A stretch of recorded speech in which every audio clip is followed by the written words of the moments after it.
नमस्कार मित्रांनो, मन धागा धागा जोडते नवा या मालिकेच्या आजच्या महा एपिसोडच्या पार्ट 1 मध्ये तुमचं स्वागत आहे. मित्रांनो, आज आपण बघणार आहोत सार्थक आणि आनंदीच्या प्रेमाची केमिस्ट्री. मित्रांनो, महा एपिसोडला सुरुवात होते ती कालच्याच विषयाने. आनंदी दिवा पेटवत असते आणि त्या मूर्ख रुंदाने तो दिवा विझवलेला असतो. सार्थकला मात्र आता हे सहन होत नाही. सार्थक आता रुंदाला बोलायला लागतो की काय हे, याला काही पातळी आहे का, याला काही अर्थ आहे का? देवासमोर लावलेला दिवा विझवणं हा अपशकुन असतो ना. काय आई, बरोबर बोलतोय ना मी? अकू देखील म्हणत असते की हो दादा, तू बरोबर बोलतोय. आईने तरी आपल्याला असं शिकवलं होतं. आणि असं म्हणून सार्थक आता आनंदीला घेऊन तिथून निघून जातो. काळ्या जिभीची रुंदा मात्र तिथेच असते आणि ती आता सुधाचे कान भरवायला सुरुवात करते. म्हणत असते की सार्थक किती उलट उत्तर देतो. बघितलं आता सुधा, बघ आता भोग तू तुझ्या कर्माची फळ. आतापर्यंत माणसं पळवत होती, आता तर देवाला देखील पळवून घेतलं तिने. आणि असं बोलून ती तिथून निघून जाते. सार्थक व आनंदी आता इकडे रूम मध्ये आलेले असतात. आनंदी आता सार्थकला विचारत असते की अहो तुम्ही का बोलला तसं. तेव्हा सार्थक म्हणतो अहो विरोध असावा, पण इतका द्वेष कसं काय करू शकतो कोणी कोणाचा. आणि हो, या आधी मी भरपूर वेळा गप्प बसलो तुम्ही म्हटलात म्हणून, परंतु आता नाही गप्प बसू शकत मी. जिथं चुकतं ना तिथं मी बोलणारच. बघा, आपल्याला जर हक्क मिळत नसेल ना तर आपल्याला हिसकावून घ्यावा लागतो. आणि हो, दुसरी गोष्ट महत्वाची म्हणजे आपल्याच घरातली माणसं आपल्या नात्याचा जर विरोध करताय ना तर जग कसं काय स्वीकारेल ते आपलं नातं. त्या दिवशी देखील ते लोक बोलले, त्याच्यामध्ये त्यांना कळालं होतं की घरातूनच यांच्या नात्याला विरोध आहे. आणि सगळ्यात महत्वाचं म्हणजे माझी आई, तिचाच जर मला विरोध आहे तर कसं काय ते लोक बोलायला राहतील. आनंदी म्हणत असते अहो मी तुम्हाला तेच सांगते, अहो तुम्ही इतकं काही बोलू नका कोणाला, कारण की मी तुमच्या आणि तुमच्या आईमधलं जे नातं आहे ते कसं जोडणार पुन्हा मग. तेव्हा सार्थक म्हणतो की हे बघा, माझ्यावरती विश्वास ठेवा, सगळं काही ठीक होईल. आता सार्थक एक फॉर्म काढतो आणि म्हणतो की यावरती सही करा, हे मॅरेज सर्टिफिकेट साठीचं ऍप्लिकेशन आहे. आनंदी म्हणते की सॉरी सर, मी यावरती सही नाही करू शकत, कारण की मला माहिती आहे जिथे मला घरातला दिवा लावल्याला इतका विरोध आहे, माझा जर इतका तिरस्कार करताय या घरातले लोक, तर मी इथं कसं काय सेट होऊ शकणार आहे, मी कसं काय इथं रमवू शकणार आहे, आणि त्यांना नकोय मी कसं काय यावरती सही करू.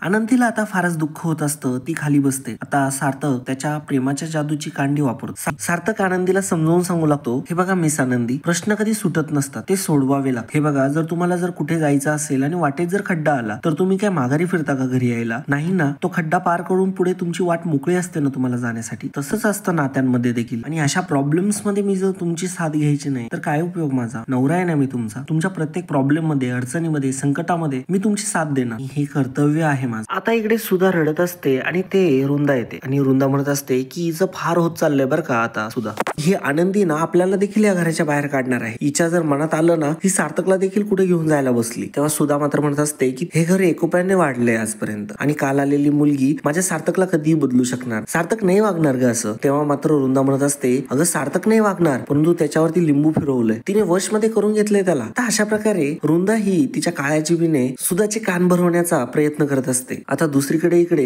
आनंदी ही घरातला आवरत असते आणि सार्थकच्या खिशातून चावी पडते आणि सार्थकला ती विचारते की ही चावी कसली. तेव्हा सार्थक सांगतो की अण्णांनी ही चावी दिली. आनंदी विचारते की असं अचानक का सोडलं घर त्यांनी. तेव्हा सार्थक सांगतो की मला देखील कळेल ना की त्यांनी असं अचानक का बरं सोडलं, परंतु मला असं वाटतंय की मनोजला राग आलाय माझा, त्या दिवशी जे काही प्रकार झाला ना त्या गोष्टीचा. आनंदी मात्र आता रडायला लागते. सार्थक आता आनंदीला समजावून सांगत असतो. आनंदी म्हणत असते की असा नव्हता हो दादा माझा, इतका वाईट कधीच वागला नाही. अहो खूप काही केले त्याने माझ्यासाठी, खूप सोसलंय, खूप भोगलंय त्याने माझ्यासाठी, आणि त्याच्या या अवस्थेला कुठेतरी मीच कारणीभूत आहे. सार्थक म्हणत असतो की काय म्हणताय तुम्ही? अहो दादा ना माझा क्रिकेटर होता, अगदी रणजी पर्यंत गेला होता, सलग 3 सेंचुरी देखील त्यांनी केल्या होत्या, परंतु माझ्यामुळे त्याला तेच त्याचं स्वप्न पूर्ण करता आलं नाही. त्याला घराचा भार उचलावा लागला, अण्णांकडे पैसे नव्हते म्हणून त्याला नोकरी करावी लागली. आणि मग आता सार्थकला देखील रिअलाइज होतं. सार्थक म्हणतो की बापरे, मला हे माहितच नव्हते की त्यांनी माझ्यासाठी त्याचं पॅशन सोडलं, पण आता मला समजत नाहीये मी कसं समजावू त्याला, कसं सुधरावू. सार्थक आता म्हणत असतो की अहो काळजी नका करू, माझ्याकडे एक उपाय आहे. बरं एक काम करा, तुम्ही बॅगा भरा बरं पटकन. तेव्हा आनंदी म्हणत असते की का पण, परंतु सार्थक म्हणतो मी ते सांगतो ना तुम्हाला नंतरून, तुम्ही भरा तर खरं बॅगा. आनंदीला तो म्हणतो की आपण उद्यापासून थोडे दिवस बाहेर जाणार आहोत, तुम्ही भरा बरं बॅगा. आता इकडे सुधा आणि रुंदा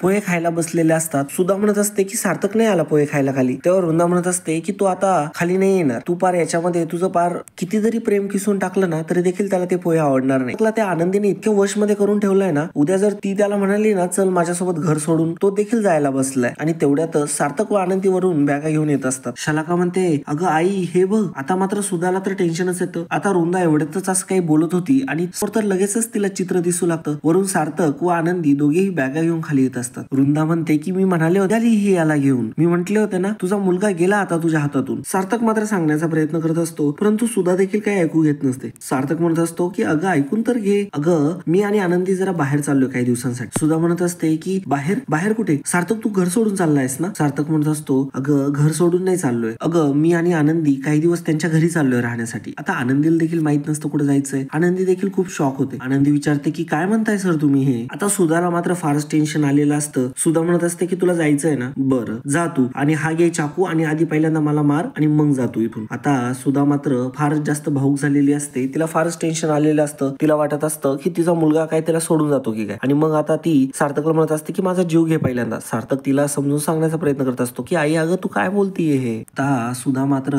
सार्थकला म्हणत असते की हे बघ सार्थक, ही इथे राहायला आली, मी गप्प बसले. तू हिच्याशी लग्न केलं तरी मी गप्प बसले. ती इथे राहते हेही सोचलंय ना मी. हिच्यामुळे अक्कूचं लग्न मोडलं तरीही गप्प बसले मी. पण आता हिच्यामुळे जर माझ्या मुलाची आणि माझी ताटातूट होणार असेल ना तर मी गप्प बसणार नाही. तुला जायचंय ना, जा खुशाल जा आणि मला पहिल्यांदा मार आणि मग मारूनच तू जा इथून. सार्थक पुन्हा आता सुधाला समजावून सांगत असतो मला माहितीये या पोरीनेच तुला काहीतरी सांगितलं असेल आणि तू निघाला इथून. तेव्हा सार्थक म्हणतो हो यांना स्वतःलाच माहिती नाहीये की आम्ही इथून जातोय कुठे म्हणून. वृंदा म्हणत असते की बरोबर बोलतोय सुद्धा तू, अगं याला ह्या पोरीनेच फितवलंय. तेव्हा सार्थक म्हणत असतो की गप्प बस ग काकू तू. तो सुधाला म्हणतो की अगं आई त्या दिवशी तुम्हाला काय म्हणाली होती की आल्यापासून आगंतुकासारखी राहते, आणि मला पटलं तुझं म्हणणं. ते आल्यापासून त्या इथं राहते आगंतुकासारख्या. आता मी पण त्यांच्या घरी जाऊन राहणार आगंतुकासारखा. त्याला काय म्हणतात टिट फॉर टॅट. आपण पण तसं केलंच पाहिजे ना. तेव्हा सुधा म्हणते की काय गरज आहे या सगळ्याची. मग सार्थक म्हणतो की अगं असं कसं चालेल, करावंच लागेल मला ते. अगं आई समजून घे ना थोडं. हे बघ आई आमच्यामुळे ना घरामध्ये ना रोज भांडण तंटे होत आहे, रोज वाद होत आहे आणि खूप वातावरण खराब झालंय सगळं. अगं आधी असं नव्हतं ना. मग मी काय म्हणतो आम्ही काही दिवसांसाठी जरा बाहेर जातो, घरातलं वातावरण निवळेल अगं आणि आम्हालाही थोडासा चेंज मिळेल आणि मग मी पुन्हा येईल. तेव्हा सुधा म्हणते की सार्थक तू नक्की येशील ना, माझ्या डोक्यावरती हात ठेवून शपथ घे बरं. आणि मग सार्थक म्हणतो की अगं आई हो ग. मग सार्थकला